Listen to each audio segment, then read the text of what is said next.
నకిలీ మద్యం కేసులో తనపై వస్తున్న ఆరోపణలు ఖండిస్తూ వైసీపీ నేత మాజీ మంత్రి జోగి రమేష్ విజయవాడలోని కనకదుర్గమ్మ ఆలయంలో సత్య ప్రమాణం చేసి తన నిర్దోషిత్వాన్ని నిరూపించుకునే ప్రయత్నం చేశారు.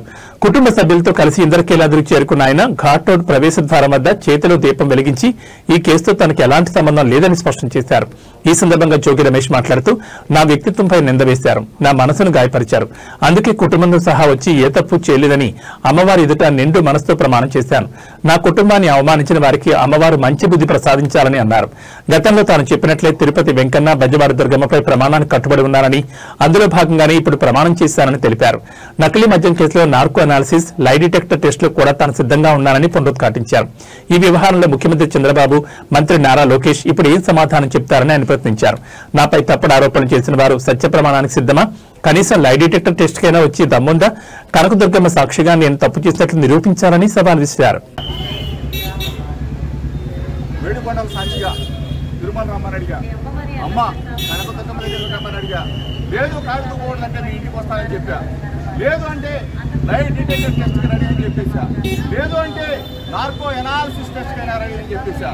ఈరోజు దేనికి కూడా స్పందన లేని ఈ ముఖ్యమంత్రికి కొడుకు మీరు చూశారు. వీళ్ళే కాదు, ఈ శాఖ మంత్రి వచ్చిన, ఏది ఎక్సైజ్ శాఖ మంత్రి వచ్చిన, సిట్ అధికారులు వచ్చిన ప్రమాణం చేయడానికి జోగి రమేష్ ఎప్పుడైనా సిద్ధంగా ఉన్నాడు అని చెప్పేసి అమ్మవారి సాక్షి.